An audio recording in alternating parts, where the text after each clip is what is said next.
avec nous Yves Tréhard. Bonjour Yves, merci d'être avec nous, directeur adjoint de la rédaction du Figaro. Et Arnaud Benedetti, bonjour Arnaud. Bonjour. Merci d'être la rédacteur en chef de la revue politique et parlementaire. Quentin nous a rejoint, c'est vendredi.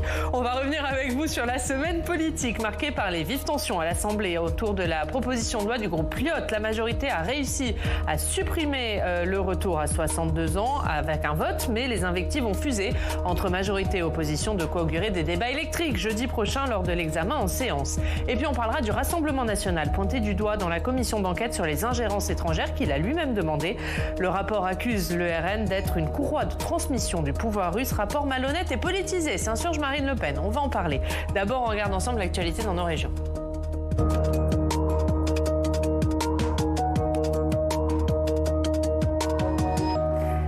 Actualité dans nos régions avec nos partenaires de la presse régionale. On va à Avignon retrouver Stéphane Pulse. Bonjour Stéphane, merci beaucoup d'être avec nous. Grand reporter au Dauphiné Libéré. Stéphane, vous allez nous mettre l'eau à la bouche avec un article sur un chef étoilé qui propose une cuisine un peu particulière. Oui, tout à fait. C'est une belle histoire dans le Luberon avec Nadia Samut, une jeune chef étoilée qui propose une cuisine sans gluten et sans lactose. Et ce qui est très intéressant, c'est que c'est parti d'un constat personnel, puisqu'elle était intolérante à ces produits-là, issue d'une famille de cuisinières. Sa maman était une célèbre, Reine Samut, une célèbre chef cuisinière dans les années 90. Et vous imaginez, elle ne pouvait même pas rentrer dans la cuisine de sa maman à cause de la simple volatilité de la farine, par exemple, de blé. Et un jour, elle a décidé d'abord de s'en sortir parce que c'était très compliqué, elle était très malade, et puis d'inventer une cuisine où tout le monde peut se réunir à sa table. Et Stéphane, comment elle en est venue à proposer ce concept ? Et elle a fait le tour, elle a décidé d'abord d'enlever tout ce qui pouvait déjà lui nuire à titre personnel, en inversant les polarités quelque part, c'est-à-dire enlever ces produits qui sont très compliqués pour quand on est intolérant au gluten, au lactose, et de proposer une alternative, parce qu'il en existe. On prend par exemple le pois chiche. Le pois chiche peut faire de la farine, vous imaginez que le pois chiche, on peut même faire du lait, et on peut même faire de la glace. C'est assez incroyable. Donc c'est une cuisine à base essentiellement de produits de la mer, de légumes. Et ce qui est très, très intéressant, c'est que du coup, à sa table, à la Fénière, du côté de Lourmarin, du coup, on peut réunir tout le monde autour de produits finalement qui rassemblent au lieu de diviser. Merci Stéphane, merci beaucoup de nous avoir parlé de cette chef étoilée. On regarde la une du Dauphiné aujourd'hui, bar et resto pour recruter le système D. C'est à la une de votre journal. Merci beaucoup Stéphane Pulse d'avoir été avec nous. On va faire le récap de l'actualité de la semaine, l'actualité politique sans grand suspense, marquée une nouvelle fois par la question de la réforme des retraites et cette proposition de loi du groupe Lyotte. Alors cette semaine, Quentin, c'était l'examen en commission de cette proposition de loi. Et on a vu une nouvelle tentative des opposants à la réforme des retraites d'abroger le texte. Oui, c'est vrai qu'on parlait de cette proposition de loi depuis le début du mois de mai. J'ai retrouvé une chronique qu'on avait faite dans ce club le 5 mai. Pourquoi est-ce qu'on en parlait depuis si longtemps ? Parce qu'en fait, avec le rejet du deuxième RIP, souvenez-vous, demandé par la gauche, en fait, c'était devenu un peu le dernier espoir des opposants à la réforme des retraites pour rejeter le texte. Avec une configuration particulière, parce que cette abrogation de la réforme était portée par un petit groupe d'élus centristes, le fameux groupe Lyotte. Et on avait même vu cette image que vous voyez en ce moment même, la gauche debout, qui applaudissait le député Lyotte Charles de Courson, qui est à l'origine du texte, et même des députés du RN qui, de l'autre côté de l'hémicycle, s'étaient levés pour également l'applaudir. Voilà cette coalition qui s'était donc formée autour de ce groupe Lyotte. La première bataille autour de ce texte, vous l'avez dit, elle s'est jouée en commission des affaires sociales à l'Assemblée nationale. C'est toujours la première étape lorsque on examine une proposition de loi ou un projet de loi. On sait que l'exécutif et la Macronie voulaient tout faire pour que cette abrogation de la réforme des retraites ne soit jamais adoptée. On sait que le symbole aurait été terrible. Résultat, une ambiance délétère lors de cette réunion de la commission. Regardez un extrait. Madame la Présidente, je veux faire une alerte solennelle sur nos conditions de travail. Il y a 10 députés, 11 députés maintenant qui sont debout dans cette commission. Et la honte, Madame la Présidente, c'est que ce sont les pompiers qui sont en train de chercher s'il n'y a pas une autre salle parce qu'ils ont constaté qu'il y avait des problèmes de sécurité dans cette salle.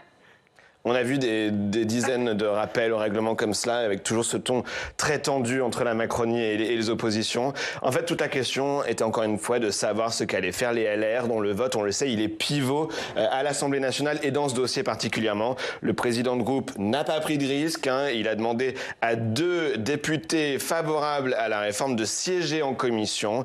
Regardez maintenant le moment du vote en commission. Les résultats du scrutin, pour 38, contre 34, abstention 1. Et donc les amendements de suppression sont adoptés. En conséquence, l'article 1er est supprimé. Monsieur, il y a eu un vote. Mes chers collègues, vous demandiez le vote. Il y a eu un vote, on le respecte. Voilà, vous venez de le voir, l'article 1 qui abroge la réforme des retraites et qui revient sur le passage de 62 à 64 ans a donc été supprimé en commission. Une victoire pour la majorité présidentielle. Dans la foulée, la NUP a tenté en vain de déposer des milliers de sous-amendements pour espérer ne pas aller au bout de l'examen du texte. Pourquoi ? Parce qu'ainsi, le texte initial avec son article 1, c'est ce texte-là qui sera arrivé en séance publique dans l'hémicycle le 8 juin. Refus de la présidente Renaissance de la commission. Toute cette bataille parlementaire, elle s'est maintenant invitée ensuite aux questions d'actualité du gouvernement du Sénat le mercredi après-midi. Et écoutez la Première ministre qui a fustigé la position et l'action de la NUP. Ce matin, la Commission des affaires sociales de l'Assemblée nationale a voté et a supprimé l'article de la proposition de loi qui visait à abroger la réforme des retraites.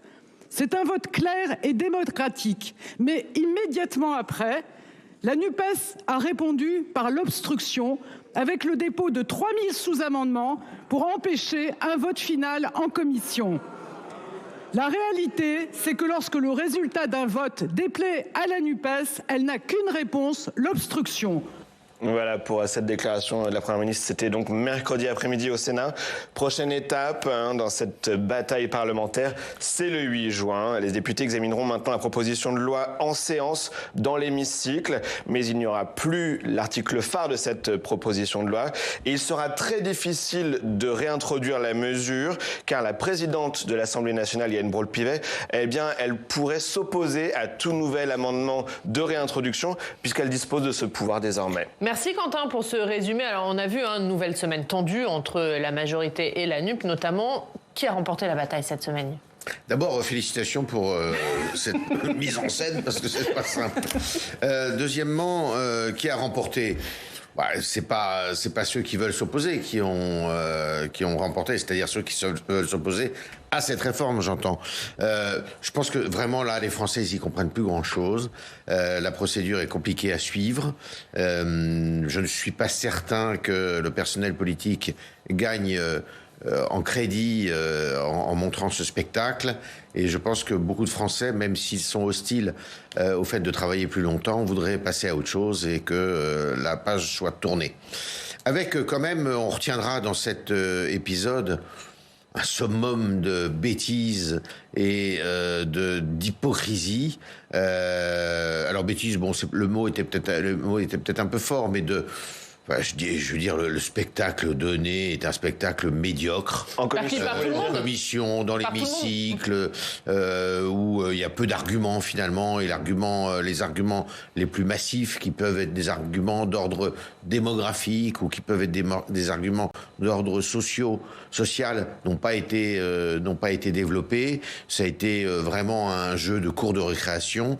Et puis tout ça porté par un groupe qui n'est pas un groupe centriste, contrairement à ce que vous avez dit là.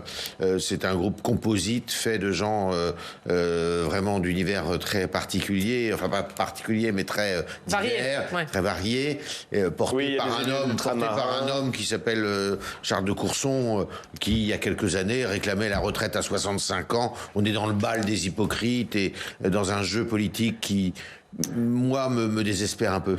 Arnaud, vous êtes aussi sévère qu'hier ? Non, moi je pense pas. Moi je pense qu'il y a un vrai problème démocratique et que la Première ministre et la majorité pratiquent l'inversion accusatoire. Quand ils disent « vous ne voulez pas aller au vote », Pourquoi l'exécutif n'est pas allé au vote en séance plénière, c'est-à-dire devant les députés? Il y avait cette possibilité. Je crois que c'est une erreur politique et que sur la distance, ça se payera. Et ça risque de se payer assez cher parce qu'il y a une forme d'asphyxie démocratique. Si vous voulez, à un moment donné, vous ne pouvez pas couper toutes les routes de la démocratie. On ne pratique pas la démocratie sociale. On ne veut pas discuter avec les syndicats. On leur impose une loi à laquelle ils s'opposent, notamment les plus réformistes. Vous ne pouvez pas pratiquer la démocratie directe, c'est-à-dire le référendum. Il vous reste la démocratie parlementaire. Vous la coupez. Vous coupez la route de la démocratie parlementaire. Indéniablement, aujourd'hui, vous avez une majorité de Français qui restent fondamentalement opposés et hostiles à cette réforme. Certes, ils vont passer à autre chose parce que l'été va arriver, on va changer de séquence, indéniablement. Mais la réalité qui va finalement continuer à infuser dans, j'allais dire, l'atmosphère profonde du pays, c'est qu'il y a dans ce pays une forme de déni de démocratie qui, aujourd'hui, s'est installée. Même s'il y a eu un vote en commission. Mais oui, mais parce que le vote en commission, il faut arrêter le vote en commission. Soyons sérieux 2 minutes. Le vote en commission, la présidente de l'Assemblée nationale s'est dédiée en moins de 48 heures. La proposition de loi avait été acceptée par le bureau de l'Assemblée nationale. 48 heures plus tard, parce qu'elle a tout simplement le revolver sur la tempe, pardonnez-moi l'expression, elle décide de changer de position. Donc évidemment, elle va faire jouer l'argument de l'irrecevabilité financière. Moi, j'attire l'attention sur un excellent article qui est paru dans le Figaro il y a 48 heures, dans le Figaro Vox, de Benjamin Morel, qui rappelle une chose très juste, que la France est le pays parmi les démocraties libérales où le Parlement est le plus faible, en l'occurrence, où il est le plus contraint. Donc ça pose un vrai problème démocratique et finalement, au-delà de la question des retraites, je pense bien au-delà de la question des retraites, c'est la question du fonctionnement de nos institutions qui est en jeu à travers ce texte et qui pourra être en jeu à travers d'autres textes. Oui, moi je suis pas d'accord avec ça. Je pense que la démocratie, elle est ce que les gens en font et ce que les élus en font. Il y avait la volonté de la part de tous ceux qui s'opposaient à ce texte. D'abord, c'est pas vrai qu'il n'y a pas eu de dialogue. Il y a eu un dialogue avec les syndicats depuis le début. Je suis désolé. Et deuxièmement, les syndicats, ce ne sont pas eux qui gouvernent, sauf preuve du contraire, ils ne sont pas élus. Non, ils ne gouvernent pas. Les syndicats sont là, il y a un dialogue avec eux, on essaye de trouver des voies de passage. Les syndicats sont aussi responsables du bazar qu'il y a dans ce pays que le personnel politique. Ça, c'est la première des choses. La deuxième des choses, c'est vrai qu'on est dans un système peut-être usé sur le plan institutionnel où il faudrait davantage de poids au Parlement, ça j'en conviens avec beaucoup de... ça j'en conviens beaucoup, j'en conviens qu'on a un Parlement qui est très faible, qui est une chambre d'enregistrement, et quand il n'est plus une chambre d'enregistrement parce que sa composition est beaucoup moins, je dirais, homogène que ne le voulait le président de Gaulle, et que ça devient une chambre finalement de la 4e République, c'est plus compliqué. Ça, c'est clair. C'est ce qui se passe là. On ne pensait pas que ça pouvait arriver un jour. Mais moi, j'estime qu'il y a aussi... on n'a pas eu un débat de fond sur le sujet. Et si on n'a pas eu ce débat de fond, c'est parce qu'il y avait une opposition qui était une opposition primaire, qui était une opposition et des oppositions même, qui n'avaient qu'un seul objectif, c'était d'une certaine façon de faire tomber le gouvernement, sans le faire tomber d'ailleurs, parce qu'elle savait très bien que si elle faisait tomber le gouvernement, tout le monde sombrait avec lui. Donc il y avait, je trouve, là il y a un peu de mauvaise foi, on se dit, moi je suis pas sûr que ça laisse beaucoup de traces finalement, ça va passer, on va passer à autre chose, maintenant ils vont s'écharper sur l'immigration, et voilà, on est malheureusement, c'est vrai, un peu dans le registre de l'immobilisme. Non, juste un point. Moi, la vraie question, c'est de savoir si on peut gouverner contre l'opinion publique, en l'occurrence, qui majoritairement, encore une fois, reste hostile à ce texte. Quoi qu'on pense de ce texte, c'est la réalité. L'autre sujet, c'est que... Là où je ne suis pas tout à fait d'accord avec Yves, c'est que la République est une République sociale, constitutionnellement. Il ne faut jamais l'oublier. Donc, on doit d'une certaine manière aussi produire un certain nombre de politiques publiques, notamment ce type de politique publique, avec les syndicats. Et quand les syndicats sont unanimes, finalement, contre une mesure, on peut considérer qu'il y a un problème. Donc ça, je crois que c'est un sujet qui est un sujet majeur. Ensuite... Je ne suis pas sûr que les institutions soient usées. C'est la façon dont on utilise les institutions aujourd'hui qui pose problème, en l'occurrence. Et le vrai sujet, et là je rejoins ce que dit Yves, c'est que en effet, on va s'écharper sur d'autres sujets. C'est que le vrai problème qui va réapparaître dans les semaines qui viennent et dans les mois qui viennent, c'est l'absence de majorité dans cette Assemblée nationale. Et c'est cette absence de majorité qui rend très précaire l'existence de cette législature, et on va le voir très vite lors du texte sur l'immigration. Et c'est vrai que moi, je ne suis pas tout à fait d'accord avec vous, Yves, si vous me le permettez, mais vous disiez le débat n'est pas allé au bout à cause de l'obstruction venue de la NUP. Mais je crois que cette obstruction, elle a arrangé énormément le gouvernement, qui n'a jamais voulu aller au vote dans l'hémicycle parce qu'il n'y avait pas de majorité pour voter le texte in fine. Donc il y avait un jeu de dupes en disant vous déposez des milliers d'amendements, nous n'irons pas au bout de l'examen du texte. Mais eux ne voulaient pas y aller. La preuve, c'est qu'à la fin, il y a eu 49-3 et parce qu'il n'y avait pas cette majorité certaine à l'Assemblée nationale. Donc cette obstruction arrangeait évidemment l'exécutif. Avec une opposition qui était intelligente, elle aurait dû justement faire en sorte qu'on aille au débat et piéger le gouvernement là-dessus, avec des arguments justement. Et c'est parce qu'on a une opposition qui n'a pas d'arguments et qui ne fait que taper. Et ça a fait débat au sein de la NUP. On a vu les communistes et les socialistes et les écologistes vouloir aller jusqu'à l'article 7 et la France insoumise qui, elle, a refusé d'aller jusqu'à l'article 7. Et là, le problème, il est là aussi.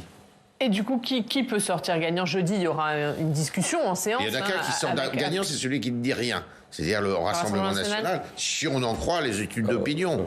Tout ça reste à prouver quand même, mais je pense que personne, si on est dans l'absolu, personne ne sort gagnant de cette histoire. Donc jeudi, majorité ou la NUP, que des perdants? Mais de toute manière, le texte va passer et puis on va passer à autre chose. Il y aura irrecevabilité. De toute façon, l'article 40 sera excipé par la présidente de l'Assemblée nationale. Et ça peut relancer la contestation ou au contraire... Non, parce que vous avez l'été qui arrive, à mon avis, et ça, c'est un facteur important.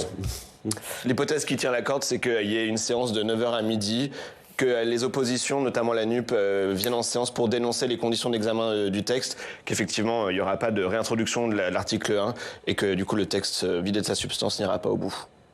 Et on suivra ça. Ce sera évidemment la semaine prochaine. Vous parliez du Rassemblement national. Le Rassemblement national qui a été pointé du doigt hier pour ses liens avec la Russie dans un rapport parlementaire sur les ingérences étrangères d'une commission que le parti avait lui-même demandé.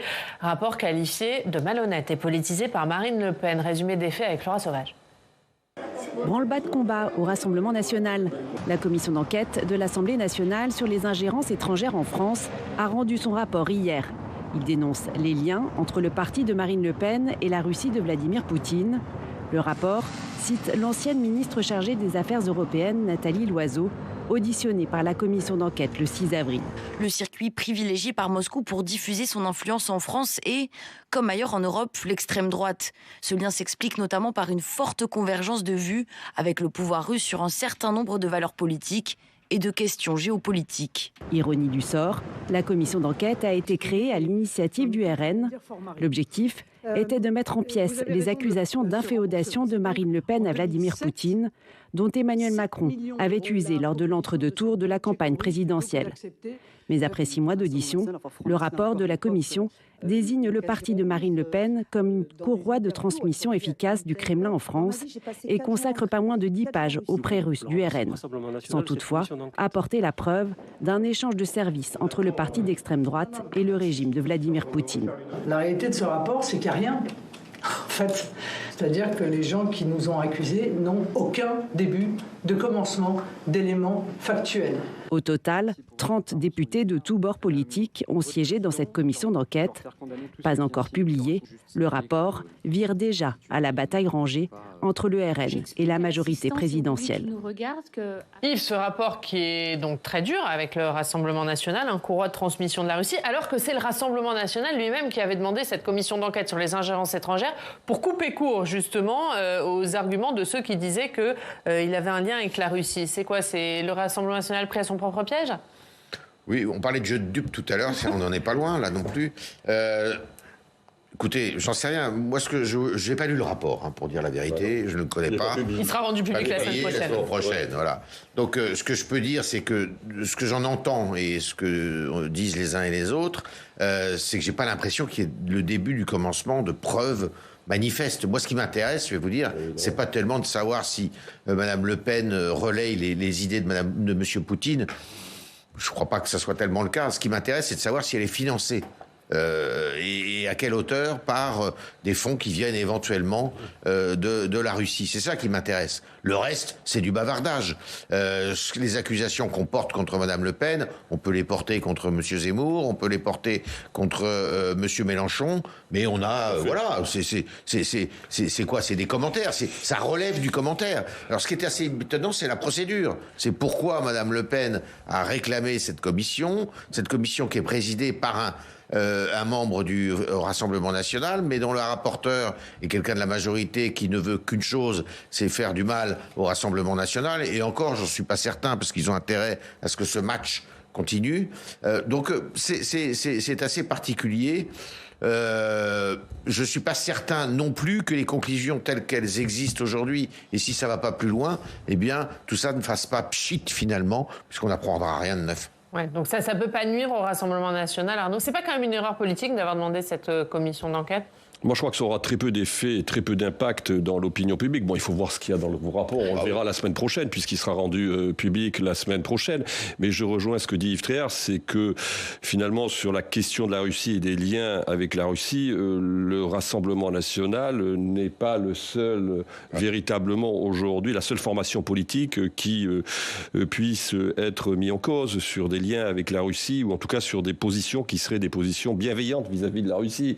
C'est assez équanimé partagé sur le spectre politique, à gauche et à droite. Donc c'est pour ça que ça aura un effet qui sera à mon sens assez moindre. Quant aux ingérences étrangères dans la vie politique française, si on commence à faire le compte des ingérences étrangères dans la vie politique française, je pense que beaucoup de formations politiques et beaucoup de responsables politiques peuvent être parfois considérés comme étant eux-mêmes, je veux dire, soumis à des formes d'ingérence, d'où qu'elles puissent venir. Non, je crois pas que ça pose véritablement problème. Ce qu'il faut quand même noter, c'est que le rapport sur le fond n'a pas été voté par la plupart des parlementaires. D'ailleurs, je note que la France Insoumise s'est abstenue, ce qui est très intéressant. Je note que beaucoup de LR se sont également abstenus, et je note que M. Ramos du MoDem a considéré que dans le rapport, il n'y avait pas d'éléments matériels qui lui permettaient de pouvoir émettre un vote. Non, ce qu'il y a derrière cela aussi, c'est que c'est une parlementaire qui est une parlementaire de la majorité, dans une séquence politique très particulière sur le positionnement de la majorité vis-à-vis du Rassemblement national. Et ça fait suite aussi aux divergences d'appréciation sur la nature du Rassemblement national entre la Première ministre et le président de la République. Donc il y a peut-être aussi la volonté... On peut l'interpréter comme ça, n'ayons pas trop de mauvais esprits, mais on peut aussi l'interpréter d'une certaine manière de travailler un peu à la rediabolisation du Rassemblement national dans une séquence où on considère que parfois la majorité, ou en tout cas le président de la République, est peut-être trop indulgent vis-à-vis du Rassemblement national. Ouais, c'est ça. Oui, peut-être. Bon, peut-être, mais moi je pense que tout ça, ça va faire pchit, si vous voulez. Il y a effectivement, regardez l'attitude des uns et des autres qui n'ont pas voulu voter. Donc, sincèrement... Il peut y voir quelque chose dans l'abstention de la France Insoumise pour vous ? Peut-être, on ne faut pas surinterpréter non plus, mais vous savez, c'est vrai que les ingérences, il n'y a pas que... Si on fait le calcul des sympathies plutôt que des ingérences des uns et des autres, on a une émission ne suffira pas. Les sympathies vis-à-vis de certains régimes du Moyen-Orient, de certains régimes africains, asiatiques. Bon, du Qatar, de la Chine. On peut fantasmer dans tous les sens. Oui. Et depuis très longtemps. Depuis longtemps, oui. C'est pas nouveau. Moi, ce qui m'interroge, c'est l'utilisation de rapports parlementaires pour effectivement mener cette bataille politique de la part de la majorité. Parce que nous, au Sénat, on a plutôt l'expérience de rapports parlementaires qui sont transpartisans, avec un président souvent de droite ou de gauche et un rapporteur qui est du camp inverse. Et à la fin, une commission d'enquête qui essaye de se mettre d'accord sur les conclusions. On l'avait vu avec l'affaire Benalla, rappelez-vous, c'était Philippe Bas pour les LR, Jean-Pierre Sueur pour les socialistes. On avait vu l'affaire McKinsey avec une rapporteure qui était communiste, Eliane Assassi, un président Arnaud Bazin qui était LR. Et à la fin, ça rendait les rapports beaucoup plus puissants lorsqu'ils étaient rendus publics, parce qu'il n'y avait pas la question d'une guéguerre politique sur les conclusions du rapport. Et à l'Assemblée nationale, on voit que c'est pas du tout la démarche qui a été choisie, et donc pas du tout. Je pense que ça affaiblit le rapport à la fin. Bien sûr. Un dernier mot. Non, c'est sûr que ça. Je pense que c'est pas un rapport qui va rester et qui va nous donner la vérité du Rassemblement national. Ce qui est intéressant, c'est vrai, mais personne ne l'a vraiment souligné, c'est que ça intervient dans un différend entre le Premier ministre, la Première ministre et le Président de la République, et c'est assez cocasse à relever. Dernier mot, Arnaud, tout a été dit. Je crois que tout a été dit. Allez, on passe à notre reportage du vendredi. On va prendre un peu l'air. On est en plein Roland-Garros, vous le savez, même s'il n'y a plus de Français. On va rencontrer Pauline Déroulède, championne de tennis fauteuil numéro 1 française. Elle a été renversée par un chauffard en 2018, amputée de la jambe gauche. Et depuis, elle mène un double combat. Remporter les Jeux paralympiques de Paris 2024 et mettre fin au permis de conduire à vie. Flora Sauvage est allée la rencontrer dans les Yvelines, où elle se prépare pour Roland-Garros. On regarde ça. En 2018, j'ai été victime d'un accident de la route. Malheureusement, j'ai été fauchée sur un trottoir parisien dans lequel j'ai perdu ma jambe gauche. Il s'agissait d'un monsieur très âgé qui n'avait plus de réflexe, qui a appuyé sur l'accélérateur au lieu du frein. Et c'est vrai que ce jour-là, ma vie bascule, j'ai un membre en moins, j'ai évidemment été hospitalisée de longs mois. J'ai pu remarcher au bout de 4 mois grâce à une prothèse. Et à ce moment-là, j'ai pu vraiment reprendre possession de mon corps, en rééducation, de réapprendre à marcher. Avant son accident, Pauline Déroulède faisait du tennis en loisir. Désormais classée numéro 1 en France de tennis fauteuil féminin, 16e au niveau mondial, elle vise les Jeux paralympiques. Paris 2024, c'est l'objectif d'une vie. C'est l'objectif qui m'a permis d'arriver où je suis aujourd'hui, cette nouvelle vie qui m'a fait rebondir après cet accident dans lequel j'ai perdu ma jambe. Je n'ai pas envie de me contenter de participer à cet événement, j'ai envie de gagner. Je vise un podium. Tout petit peu plus long, d'Alain, tout petit peu. Comme ça, je l'ai... Oh là! Ah ouais. À la suite de cet accident, c'est vrai que j'avais énormément de colère contre ce monsieur qui n'aurait pas dû prendre le volant ce jour-là. Et très rapidement, j'ai manifesté l'envie à la juge d'instruction de rencontrer ce monsieur. C'était un moment très fort avec un monsieur qui aurait pu être mon grand-père. Il y a eu des mots très forts de sa part, comme quoi s'il y avait une loi pour l'empêcher de conduire, il l'aurait respectée. Depuis son accident, Pauline Déroulède milite pour la fin du permis de conduire à vie. Pour qu'au cours d'une vie, tous les conducteurs puissent repasser devant le médecin pour tester leur aptitude à la conduite avec une fréquence plus régulière à partir d'un certain âge. Mais le combat de Pauline Déroulède ne s'arrête pas là. La championne de France a dû se familiariser avec le fauteuil roulant. Au tennis, quand on joue debout et quand on lit la trajectoire de la balle, c'est les connexions neuro qui se font, c'est les jambes qui déclenchent le mouvement. Et là, c'est totalement inversé. En tennis fauteuil, c'est le haut du corps. Donc il faut arriver à déconstruire tout ce fonctionnement qui est assez inné. Moi, ça a été beaucoup de frustration au début quand j'ai démarré. Il a fallu se familiariser avec ce fauteuil, d'abord rouler sans raquette, comprendre comment réagissait le fauteuil. Moi, c'était tout nouveau, j'étais jamais montée dans un fauteuil de ma vie. Donc au début, c'était dur parce que je voyais passer les balles à droite, à gauche que j'avais debout. Mais que là, il fallait accepter de plus avoir dans un premier temps parce qu'il fallait d'abord maîtriser ce fauteuil. Donc il a fallu s'armer de patience, de beaucoup de détermination. Donc voilà, j'ai essayé d'aller le plus vite possible pour rattraper mon retard. Et aujourd'hui, je suis plutôt satisfaite parce que je roule pas trop mal. En attendant les JO, Pauline Déroulède va multiplier les tournois. Prochaine étape, Roland-Garros pour la compétition de tennis fauteuil. Voilà, on souhaite bonne chance évidemment à Pauline Déroulède pour Roland-Garros. Et la semaine prochaine, notre reportage du vendredi, on part à la découverte des bateaux de l'Armada de Rouen. Vous verrez ça. Quentin, regarde ce qu'il y a à la une de la presse régionale. C'est parti.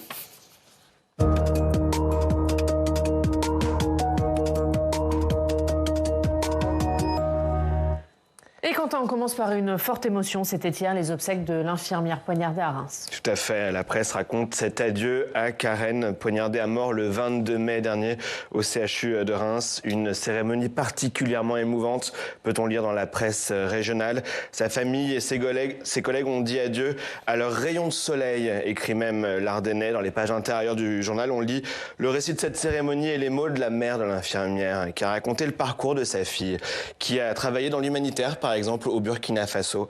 La maman qui termine avec ces mots: Karen, tu es partie trop tôt. Ta disparition nous met en colère et soude encore plus notre petit clan familial. Autre drame terrible, c'est le suicide de Lindsay, collégienne de 13 ans, et c'est à la une de La Voix du Nord. Si on avait été aidé, ma fille serait encore parmi nous. Sa famille a dénoncé l'inaction face au harcèlement connu que subissait la jeune fille, explique le journal de Lille. 4 plaintes ont été déposées. On retient les larmes de sa maman qu'on voit à la une du journal en conférence de presse. Elle me manque, a-t-elle lâché dans un sanglot. De la politique également à lire dans la presse régionale et la visite sous cloche de la Première ministre, c'est ce que raconte le Courrier de l'Ouest. Tout à fait, regardez, protégée par un service d'ordre conséquent, Elisabeth Borne a fui tout contact avec la foule, comme avec la presse hier. C'est ce qu'écrit le journal, au moment de lancer pourtant le service public de la petite enfance. C'est ce que raconte donc le journal d'Angers. Elle n'aura pas entendu donc les casseroles de ses opposants, raconte encore le titre. Ils étaient pourtant près de 200 réunis place du Chapeau de gendarme à Angers avant une déambulation vite stoppée, dit le journal. Allez Quentin, on termine quand même par votre touche du vendredi. Oui. Le conseil sorti du week-end, c'est dans Presse Et Océan. quelque chose de plus léger, effectivement, face à cette actualité très lourde. Mais voilà, une flottille de 200 embarcations qui doit parader sur le fleuve demain, on le voit à le journal. Et donc, il y a aussi ce bateau Véti, qui est le joyau du patrimoine fluvial nantais. Si vous êtes dans la région, l'occasion de prendre un grand bol d'air. Merci Quentin. La une du Figaro. Yves, dette et déficit, la France sous haute surveillance. Vieux sujet. Vieux sujet, puisque la France, je vous le rappelle, n'a pas voté un seul budget à l'équilibre depuis 1974. Alors pourquoi on évoque ce sujet ce matin ? Parce que ce soir, on attend une décision d'une agence de notation qui s'appelle Standard & Poor's. Et on a déjà été dégradé avec l'agence Fitch il y a quelques semaines. Et là, on s'attend peut-être, c'est pas évident, peut-être qu'il ne se passera rien à ce qu'on soit encore dégradé par cette agence qui pèse lourd. C'est une des agences les plus respectées. Donc on a l'impression de revenir aussi 10-12 ans en arrière, quand tout le monde était vraiment impatient de savoir ce qui va se passer. Le pouvoir des agences a un peu diminué quand même aussi. Mais enfin, la France dépense toujours autant d'argent public. Et ce matin, dans le Figaro, la une de la revue politique et parlementaire, sexe, corps et politique des liaisons tumultueuses, Arnaud. Une nouvelle formule pour un nouveau départ, 130 ans après. Voilà. Et c'est à lire dans la revue politique et parlementaire. Merci Yves Tréhard. Merci Beaucoup Alain Dive. Merci beaucoup Arnaud. Arnaud voit vendredi, comme Quentin. Voilà, vendredi. Merci à tous de nous avoir suivis. Si vous voulez voir ou revoir cette émission, c'est sur notre nouvelle plateforme publicsena.fr. On se retrouve lundi. On vous souhaite un excellent week-end.